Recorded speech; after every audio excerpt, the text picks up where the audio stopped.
Bismillahirrahmanirrahim. Assalamualaikum warahmatullahi wabarakatuh. Perkenalkan, nama saya Syahrul Magrisya. NIM saya 1187070084. Saya dari jurusan Teknik Elektro UIN Sunan Gunung Jati Bandung. Nah, pada kesempatan kali ini saya akan sedikit memaparkan mengenai Matematika Teknik 2, yaitu mengenai materi tentang metode eliminasi Gauss, dekomposisi LU, dan juga iterasi. Nah, sebelumnya di sini yaitu ada sistem persamaan aljabar linear, di mana pada sistem persamaan aljabar linear ini kan bentuknya bisa dikatakan seperti ini ya, atau yang A1 kali X1 ditambah A12 dikali X2 ditambah seterusnya sama dengan B1. Nah, si persamaan ini kita dapat mengubahnya dulu menjadi ke dalam sebuah bentuk matriks ya, untuk memudahkan perhitungan nantinya. Dalam bentuk matriks ini di mana untuk A-nya itu merupakan sebuah koefisien, X-nya merupakan sebuah variabel, dan B-nya merupakan sebuah konstanta, dan N di sini itu adalah untuk banyaknya persamaan yang ada gitu. Iya, jadi sampai persamaan keberapa sih persamaannya itu.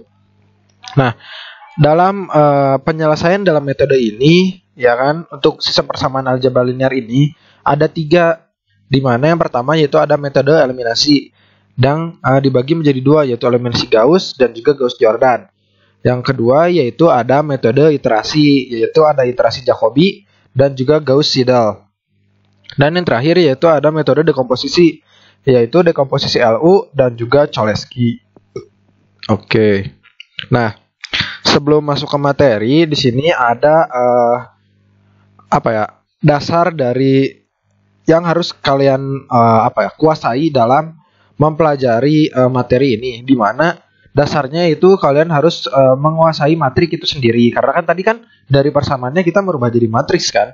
Nah, otomatis berarti kita pun harus mengetahui dan juga mengerti mengenai operasi dari matriks maupun juga jenis-jenis dari matriks. Ya, operasinya itu terdiri dari penjumlahan atau pengurangan, perkalian, transpose, inverse matriks, dan juga determinan. Sedangkan jenis-jenisnya yaitu ada matriks bujur sangkar, matriks diagonal, matriks identitas, matriks segitiga baik atas maupun bawah, matriks simetri, vektor baris, dan juga vektor kolom.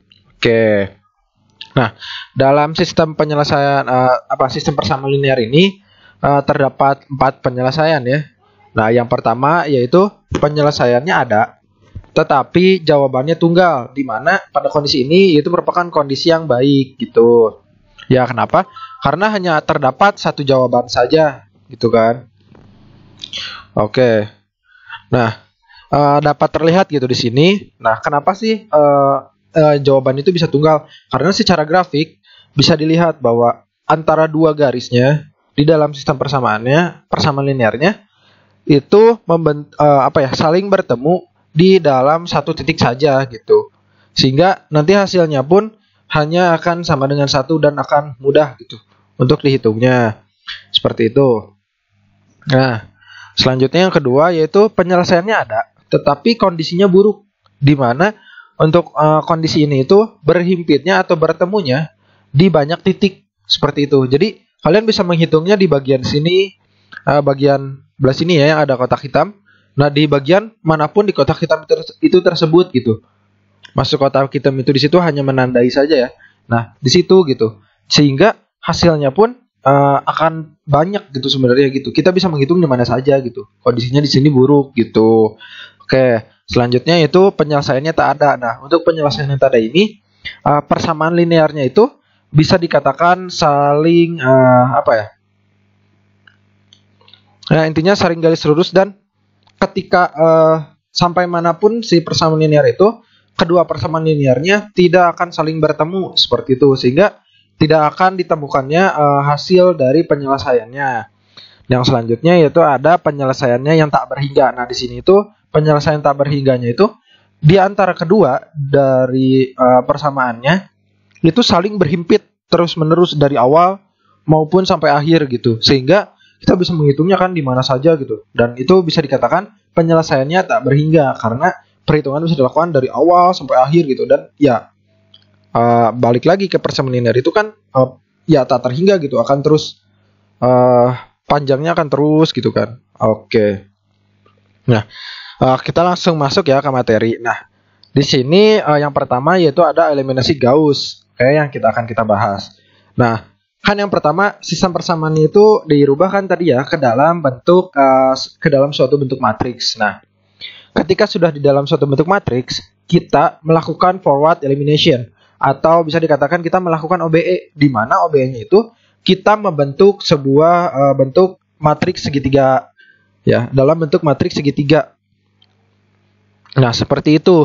Nah, jadi kita harus mengubah yang bagian A21, A31 dan juga A32 menjadi bentuk 0. Kenapa sih? Nah, di sini karena untuk memudahkan kita dalam mencari Y itu sendiri, seperti itu. Jadi, ketika kita mencari Y, otomatis kan di sini kan ini kalau 0 kali X1 0, 0 kali X2 0, ditambah A33 dikali X3, berarti kan A33 kali X3 sama dengan B3, sehingga X3 akan sama dengan B3 dibagi A33, seperti itu.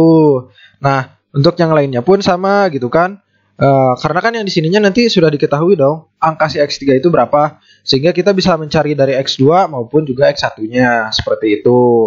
Nah, proses ini disebut juga sebagai proses back substitution. Oke.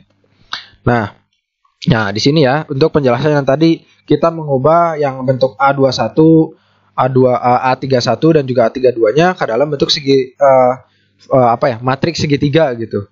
Nah, seperti itu. Dan di sini pun ada penjelasan rumusnya. Tetapi lebih enak seperti perkalian biasa aja ya, perkalian matriks biasa saja. Itu bisa dilakukan juga gitu. Oke.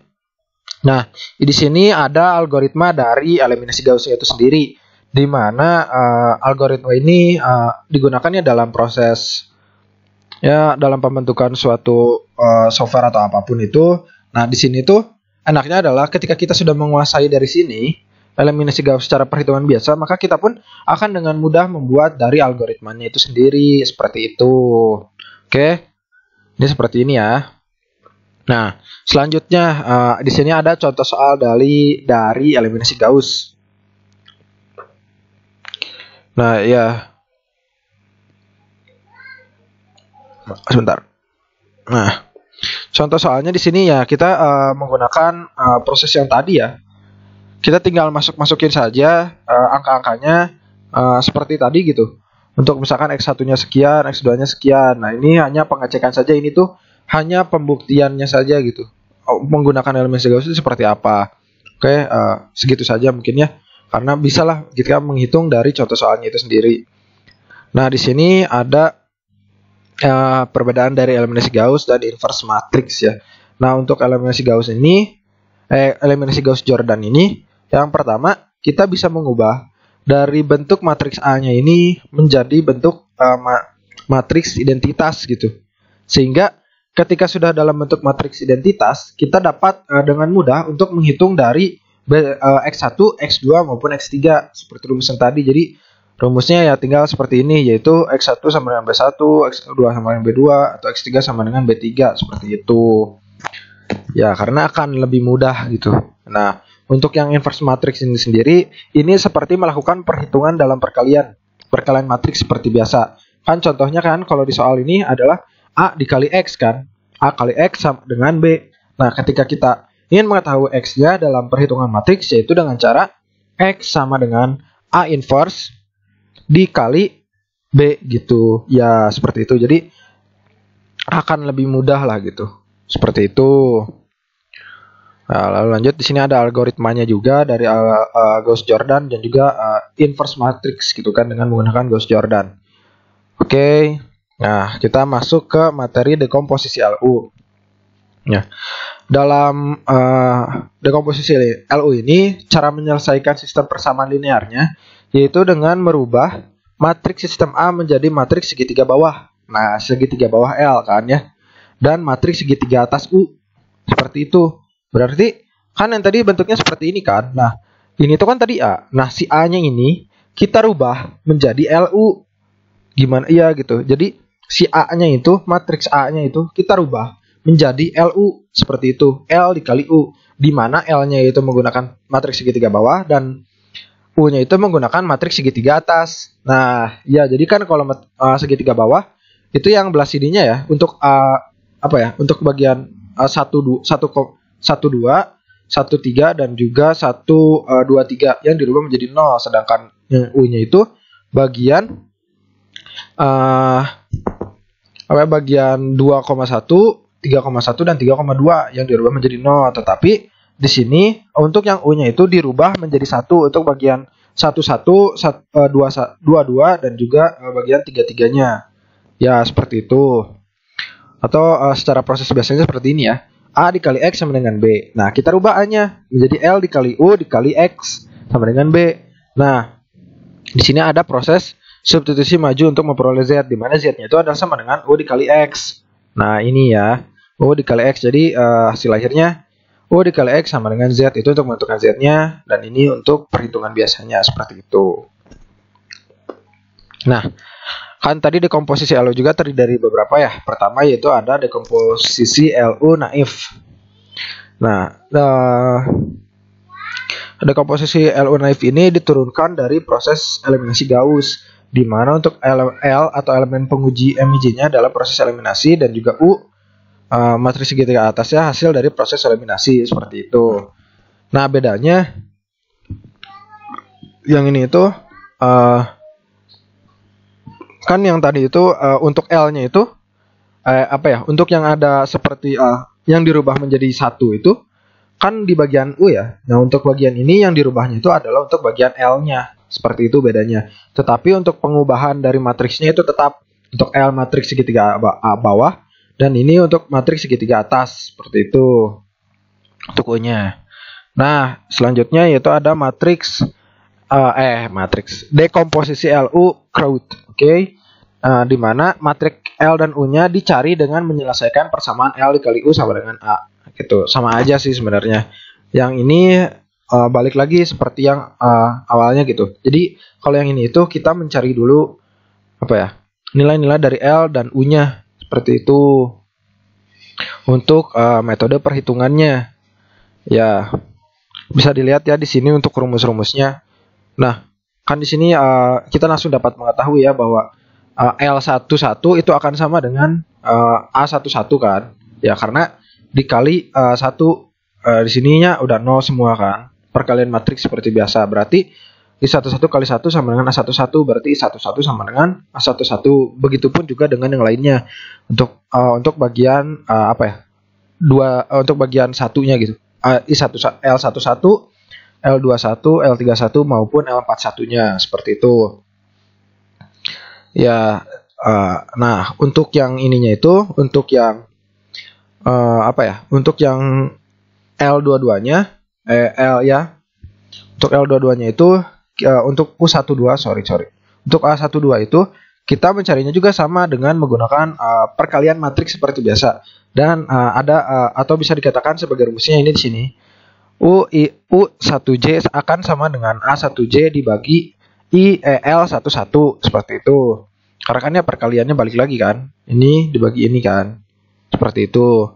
Begitupun juga dengan yang lainnya ya. Kita dapat menggunakan atau dapat menghitungnya dengan perhitungan matriks seperti biasa, di mana baris dibagi kolom, seperti itu terus, dan akan membentuk, nantinya akan didapatkan hasil dari U dan juga dari L-nya, seperti itu. Nah, di sini ada algoritma yang digunakan pada algoritma dekomposisi LU crowd ya. Oke. Nah, selanjutnya itu ada dekomposisi LU untuk Cholesky. Nah, untuk di sini itu digunakan jika matriks sistem A adalah matriks simetri, yaitu di mana matriks A sama dengan A transpose, seperti itu. Nah, matriks simetri A bisa didekomposisikan menjadi L dikali L transpose sama dengan A, seperti itu. Nah, di sini kan ya seperti tadi ya, L-nya itu dibuat untuk segitiga bawahnya dulu. Nah, karena di sini tadi kita bisa mencarinya itu dengan L dikali L transpose kan, tinggal kita rubah saja dari baris jadi kolomnya, seperti itu. Didapatkan seperti ini ya matriksnya. Nah, sama dengan A-nya tetap gitu kan. Nah, Sehingga perhitungannya pun sama ya di sini. Kita bisa menggunakan perhitungan secara matriks biasa, di mana baris dikali kolom seperti itu saja. Nah, sehingga didapatkan rumus gitu dalam menentukan L-nya, di mana kita misalkan satu atau angkanya itu yang ini, kita misalkan menjadi K dan juga K, sehingga rumusnya akan menjadi L KK sama dengan akar AKK dibagi sigma J sama dengan 1 sampai K min 1 di K min 1 L kuadrat K J. J ini batas ya, ingat. Batas awalnya gitu. Udah pasti 1 berarti di situ. Sorry. Di sini tuh akan sampai batasnya gitu kan. Nah, untuk rumus LKI-nya itu akan seperti ini. Untuk I-nya itu sama dengan 1,2 sampai seterusnya gitu kan untuk K min 1-nya. Oke. Lanjut. Nah, di sini ada algoritmanya juga untuk algoritma Cholesky. Selanjutnya yaitu ada iterasi ya. Iterasi Gauss-Seidel. Nah, untuk iterasi ini cara menyelesaikannya yaitu dilakukan secara iteratif gitu. Penyelesaian dari sistem persamaan linearnya. Biasanya digunakan untuk sistem yang besar atau N-nya itu ratusan gitu kan. Di mana metode eliminasi tak mampu lagi karena terlalu banyak pembulatan yang dilakukan. Jadi si N-nya itu banyak sehingga perhitungannya pun banyak gitu. Nah, misalkan persamaannya itu dari A1 X1 ditambah titik-titik ditambah misalkan A100 X100. Nah, itu kan bisa dikatakan ya banyak ya. Ketika kita mengubahnya menjadi matriks atau menggunakan perhitungan biasa, itu akan ribet dan ya lama gitu. Karena kan perhitungan matriks itu kan balik lagi baris dibagi kolom, dan sehingga akan banyak aja terus gitu kan perhitungannya. Nah, maka kita dapat menggunakan iterasi ini sebagai perhitungannya agar menjadi lebih mudah. Nah, bentuknya kan seperti ini ya. Ini sama saja. Ini tinggal merubah dari, nah yang pertama itu dalam iterasi syaratnya kita harus mencari dulu X1, X2 sampai X berapa gitu yang ditentukannya. Ya, jadi misalkan tapi di sini biasanya bentuknya itu tidak langsung hasil gitu, tapi tetap masih persamaannya. Dan seperti ini bisa dikatakannya ya. Jadi tinggal pindah ruas aja seperti biasa gitu kan. Pindah ruas untuk X1-nya misalkan. Ini kita pindahkan ruasnya aja dulu yang dari sini A12 kali X2 tambah titik-titik ditambah ininya kan. Kita pindahkan dulu menjadi minus, lalu dibagi dari A11-nya. Begitupun juga dengan X2 sampai XN-nya seperti itu. Nah, untuk iterasi pertama dimulai dengan terkaan awal X2. Titik XN sama dengan 0, dihitung nilai X1. Berikutnya X2 dengan X1 adalah hasil sebelumnya, dan X3 sampai ke XN sama dengan 0. Begitu seterusnya sampai XN. Dengan X1 sampai ke XN-1 adalah nilai hasil perhitungan sebelumnya. Kan sampai diperoleh nilai-nilai X yang konvergen. Nah, jadi maksudnya di sini itu untuk yang pertama ini di sini untuk X1, nilai dari X2 dan juga X3-nya itu atau sampai XN kita anggap nilainya itu 0 gitu. Nah, tapi untuk X2 kan di sini kan kita sudah menemukan kan hasil dari X1-nya. Nah, berarti kita tinggal masukin X1-nya berapa untuk di prosesor X2 ya. Nah, tapi untuk X3 sampai ke XN-nya atau X yang nanti ditentukannya sampai ke berapa itu 0 gitu. Begitupun dengan selanjutnya. Jadi kita harus memasukkan dulu ketika sudah ada proses perhitungan X sebelumnya, maka kita harus memasukkannya gitu. Sedangkan untuk yang belum dilakukan prosesnya, kita anggap itu sebagai 0. Seperti itu. Ya, nah selanjutnya ada iterasi Jacobi. Nah, iterasi ini mirip dengan Gauss-Seidel. Hanya semua nilai-nilai yang diperoleh di iterasi ke I baru akan digunakan lagi pada iterasi ke I plus 1. Seperti itu sama ya. Tadi, iterasi pertama dimulai dengan terkaan awal X2 sampai ke XN sama dengan 0. Dihitung X1 berikutnya juga seperti itu. Nah, tapi kalau ini dengan X1-nya. X1-nya itu tetap gitu. X1 terus X3 sampai ke XN-nya 0. Begitupun dengan seterusnya. Jadi kan bedanya itu kalau yang tadi kita memasukkan perhitungan sebelumnya kan ya. Untuk menjadi untuk dilakukan proses perhitungan ke selanjutnya gitu. Misalkan X1-nya udah ditentukan nih. Nah, kita memasukkan prosesnya itu di X2. Nah, untuk iterasi Jacobi ini walaupun X1-nya sudah diketahui, di X2 itu X1-nya tetap dianggap 0 dan X3 sampai ke Xn-nya tetap 0 gitu. Seperti itu untuk proses perhitungannya ya. Nah, iterasi berikutnya dihitung berdasarkan nilai-nilai X yang diperoleh pada iterasi sebelumnya kan. Nah, proses iterasi diteruskan sampai diperoleh nilai-nilai X yang konvergen gitu kan. Seperti itu. Oke, di sini ada ini algoritmanya ya. Algoritma dari iterasi Jacobi. Seperti itu. Nah, di sini selanjutnya ada contoh soal dari iterasi. Contoh soal yang pertama yaitu ada 3 buah sistem persamaan linear atau persamaan linear. Untuk soal yang pertama yaitu ada 4x min y plus z sama dengan 7. Yang kedua yaitu 4x min 8y plus z sama dengan minus 21. Dan min 2x plus y plus 5z sama dengan 15. Dengan P solusi sama dengan x, y, z sama dengan 2,4,6.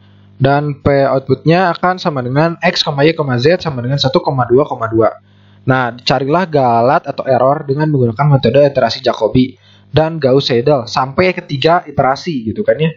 Berarti sampai ketiga kali dong iterasinya. Seperti itu. Atau order lah. Kalau seperti di kayak di Taylor seperti itu ada ordernya, tapi ini iterasi ke 1, kedua, ketiga seperti itu. Nah, kan tadi kita masukin lagi untuk metode iterasi Jacobi. Nah, di sini seperti yang tadi ya, kita tentukan terlebih dahulu nilai X-nya. Kita pindah ruaskan nih yang di sini. Kita pindah ruaskan min Y sama plus Z-nya ke sini ke 7-nya. Berarti 4X sama dengan 7 plus Y min Z. Kita pindahkan juga 4-nya. Sehingga X sama dengan 7 plus Y min Z dibagi 4. Begitupun dengan yang seterusnya ya. Seperti itu juga. Tapi untuk yang Y-nya, lalu yang ketiga untuk Z-nya. Seperti itu. Nah, sehingga diperoleh hasil untuk iterasi pertama. Nah, untuk iterasi pertama ini kita langsung saja menggunakan persamaan yang di atas. Kan sudah diketahui kan di sini untuk nilai Y dan Z-nya. Sehingga tidak usah diganti lagi sama dengan 0 karena sudah ditentukan dari soal. Seperti itu. Nah, jadi kita tinggal memasukkan saja.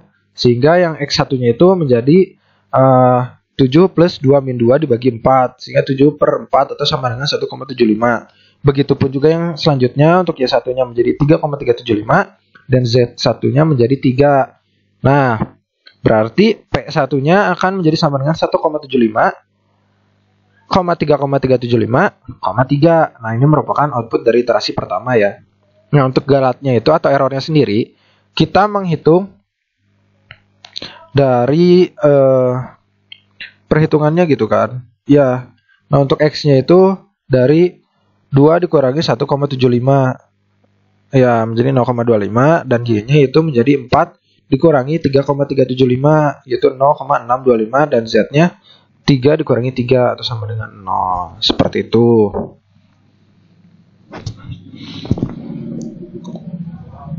Oke, lanjut. Nah, ini untuk iterasi kedua. Nah, balik lagi ya ke iterasi kedua. Ini untuk metode iterasinya Jacobi. Nah, berarti kan kalau iterasi Jacobi kita memperhatikan nilai dari X1, X2 dan X3-nya ya kan? Kan tadi X1, Y2 dan X1, Y1 dan Z1, sorry. Nah, kan di sini itu untuk iterasi kedua kita akan mencari untuk nilai atau hasil dari X2, Y2 dan Z2. Kita tinggal memasukkan saja rumusnya itu tetap atau kita menggunakan sebelumnya gitu. Kan tadi berarti sebelumnya X1, Y2 X1, Y1, Z1 seperti itu. Jadi kita tinggal memasukkannya saja untuk hasil-hasil tadi sehingga didapatkan X2-nya sama dengan 1,84375, Y2-nya 3,875 dan Z2-nya yaitu 3,025. Sehingga hasil P2 akan sama dengan 1,84375, 3,025, dan ini merupakan output dari iterasi kedua ya, IPO. Nah, ya lalu dilakukan juga untuk galatnya. Nah, galatnya itu tinggal seperti tadi aja. X-nya itu 2 dikurangi nilai dari X2-nya. Dan Y-nya 4 dikurangi nilai dari Y2 dan juga Z-nya dan Z-nya yaitu dari 3 dikurangi dari Z2-nya seperti itu. Tetapi hasilnya di sini itu mutlak. Ingat untuk galat itu kita menggunakannya mutlak. Nah, untuk iterasi ketiganya pun sama ya. Kita tinggal memasukkan nilai atau nilai yang sudah didapatkan di dalam iterasi kedua, yaitu untuk X2, Y2 dan juga Z2. Seperti itu, sehingga didapatkan untuk X3-nya sama dengan 1,9625, Y3 sama dengan 3,925, Z3 sama dengan 2,9625. Dan didapatkannya P3-nya tinggal dimasukin saja ya. X1, X3, Y3, Z3 seperti itu. Dan itu merupakan output dari iterasi ketiga. Nah, galatnya juga sama seperti tadi, tinggal 2 dikurangi X3, untuk Y-nya tinggal 4 dikurangi Y3, dan juga untuk Z-nya tinggal 3 dikurangi dari Z3 seperti itu. Nah, sedangkan untuk metode iterasi Seidel itu biasanya hasil dari iterasi pertamanya pasti sama ya biasanya. Ya kan? Iya tuh, sama kan? Karena sorry. Ada bedanya ya. Kenapa? Sorry. Maaf lupa. Jadi untuk Seidel ini kita akan memasukkannya tergantung dari yang sebelumnya juga kan. Iya gitu untuk Seidel itu. Sehingga untuk yang Gauss Seidel ya kan kalau Jacobi itu dianggapnya 0 gitu kan. Kalau tadi secara teori, cuma kan tadi ditentukan kan nilainya berapa. Nah, untuk yang Gauss Seidel ini kita menggunakan ketika belum ada proses sebelumnya, kita anggapnya itu 0 gitu, atau sesuai dengan yang sudah ditentukan di soal. Tapi ketika sudah ada prosesnya, balik lagi kita akan menggunakan proses yang sebelumnya gitu, seperti ini. Ya kan, ini X1.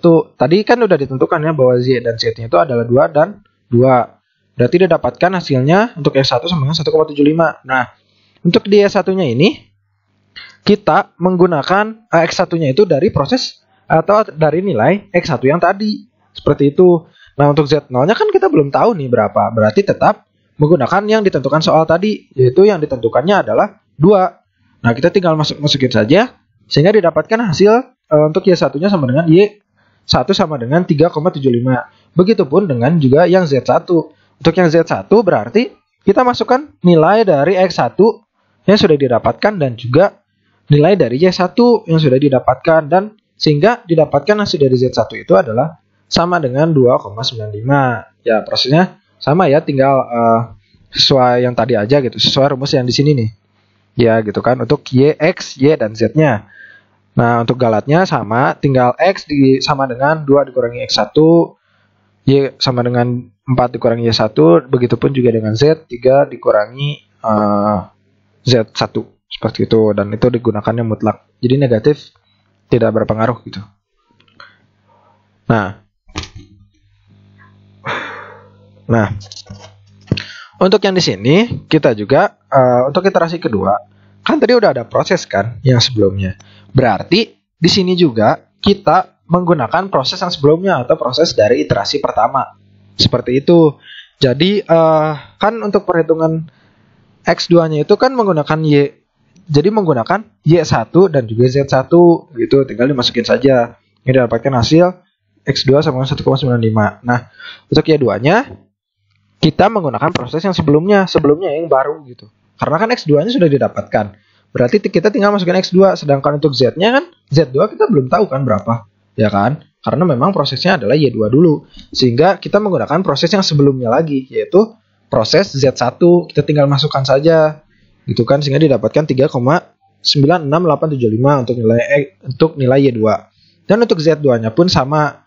Kan udah diketahui kan X2 dan Y2-nya, berarti tinggal dimasukin dan didapatkan hasil untuk Z2 yaitu sama dengan 2,98625. Seperti itu. Ya, untuk galat atau errornya pun sama ya rumusnya. Seperti ini. Sehingga didapatkan hasil seperti ini ya. Oke. Nah, untuk iterasi ketiganya pun sama gitu seperti iterasi kedua. Ya, kita menggunakan proses sebelumnya dulu untuk X3, untuk Y3-nya kita menggunakan X3-nya dan Z di proses sebelumnya untuk iterasi kedua. Dan untuk Z3-nya kita menggunakan X3 dan juga Y3 seperti itu. Terus sehingga didapatkan untuk hasil X3 yaitu sama dengan 1,995625. Untuk Y3-nya yaitu 3,999609. Untuk Z3-nya yaitu 2,99903. Seperti itu. Untuk proses perhitungan galatnya sama ya. Oke, mungkin cukup sekian yang presentasi yang dapat saya sampaikan. Semoga apa yang saya sampaikan dapat bermanfaat, dan mohon maaf apabila penjelasannya masih dirasa kurang jelas ataupun ada beberapa materi yang terlewat. Ya, mohon maaf sekali lagi. Dicukupkan sekian. Wassalamualaikum warahmatullahi wabarakatuh.